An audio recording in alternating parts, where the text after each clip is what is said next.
Consistência argumentativa. Então, nesse item, o nível é não satisfatório. Né? Enfim, os argumentos apresentados, eles são, como eu tinha dito anteriormente, eles são do senso comum, eles não têm reflexão nenhuma. Ele só repete aquilo que todo mundo diz. Né? Então, por exemplo,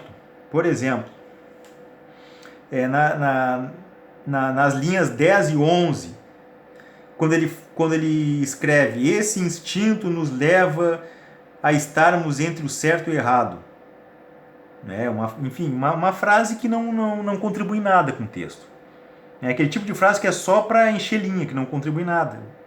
Ou, por exemplo, nas linhas 20 a 22, quando ele coloca: nos levando a compreender que estamos num aprendizado. Também, né? Vejo que é o tipo da frase que não contribui nada, ela não mostra uma reflexão de quem está escrevendo. Ele tá repetindo aquilo que é o senso comum, aquilo que todo mundo diz. Então, quer dizer, esse autor ele não se preocupou em mostrar o que ele diz. Né? Por exemplo, na linha 6, quando ele fala em ética, moral e civil, ele não mostra nenhum exemplo, ele só fala em ética, moral e civil, mas não dá nenhum exemplo. Né? Na linha 17, cita obstáculo, mas também não mostra que obstáculos são esses.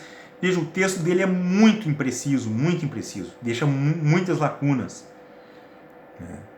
Então nesse quesito aqui, consistência argumentativa é no nível não satisfatório. Coesão textual. Bom, nós já falamos até sobre coesão textual, aí, acho que foi na aula 3, se não me engano. Sobre coesão textual. Então, nesse quesito, o texto está em nível não satisfatório. Né? O texto ele até apresenta vários elementos coesivos, mas praticamente na sua maioria estão empregados de maneira inadequada. É aquela coisa, né? Às vezes o aluno pega lá um manual de redação e aí que diz que mas o texto para ter coesão, ele tem que ter lá os operadores argumentativos, tem que ter conjunções. Aí o aluno começa a tocar conjunção à torta e à direito no texto, mas sem se preocupar se essa conjunção está sendo empregada de maneira correta. Muitas vezes ela está só colocada, mas inclusive de maneira imprópria, segundo a relação de sentido que tem, né, esse conectivo. Bom, alguns exemplos então, né? Então, por exemplo, o título do texto: a transgressão ao seu tempo. Então esse o seu, ali que é um pronome, né? Ele tem valor anafórico, ele se refere a alguma coisa que foi dita anteriormente. Ele não tem referência nenhuma no texto. Seu tempo, tempo de quem? Não tem referência nenhuma no texto. Na linha 10, por exemplo, outro caso, quando fala esse instinto, o esse também, ele tem valor anafórico, mas ele não tem nenhum referente no texto. Esse instinto, mas esse instinto, esse de quem? Então ele usa, por exemplo, esses pronomes como seu, esse, tem valor anafórico, né? Mas ele não tem, esses termos não têm referência nenhuma no texto. Então veja que ele usou de maneira equivocada.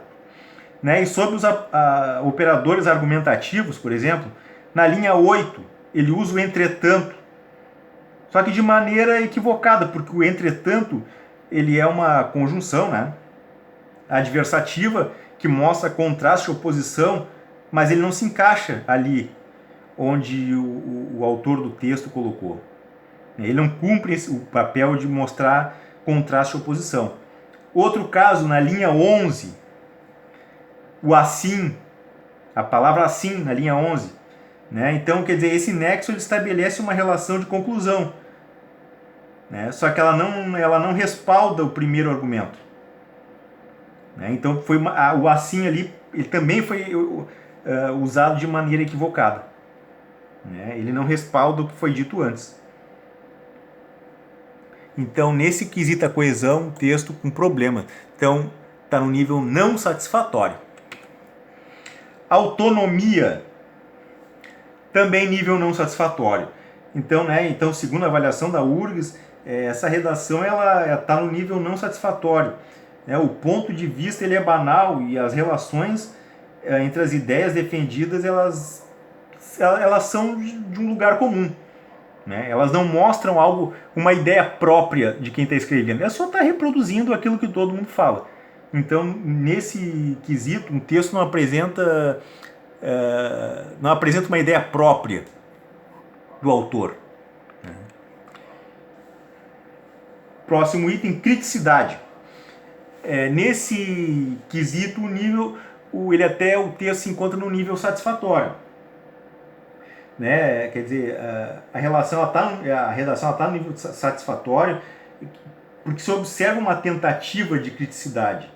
Né? Expressas, por exemplo, nas frases: entendemos que às vezes é necessário opormos ao sistema. Por exemplo, essa frase está na linha 12. Então mostra que o aluno está tentando ser crítico.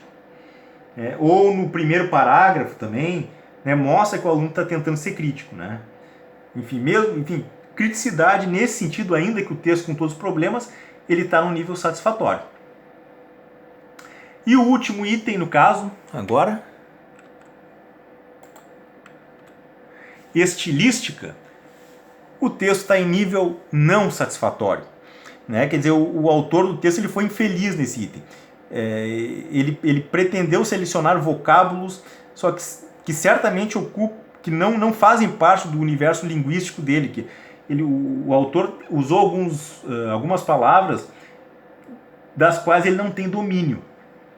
Por exemplo, aferir ali na linha 4, o termo aferir na linha 4, ele usou de maneira totalmente equivocada. O aferir não teria como entrar naquela frase ali. Conhecendo o significado de aferir, né, que é medir, não daria para entrar ali. Ou também o outro exemplo, proveniente na linha 19, também proveniente quer dizer algo que vem de algum lugar. Né? Veja, não tem sentido nenhum ele ali. Ele foi usado de maneira equivocada, né, na linha 19. Então, na estilística também o autor do texto demonstrou muitas dificuldades. Bom, enfim, né, acho que sempre é bom a gente trabalhar, pegar um texto escrito por aluno, né, e a gente consegue ver problemas, dificuldades que na verdade não são próprias só de uma pessoa, né, não são exclusivas.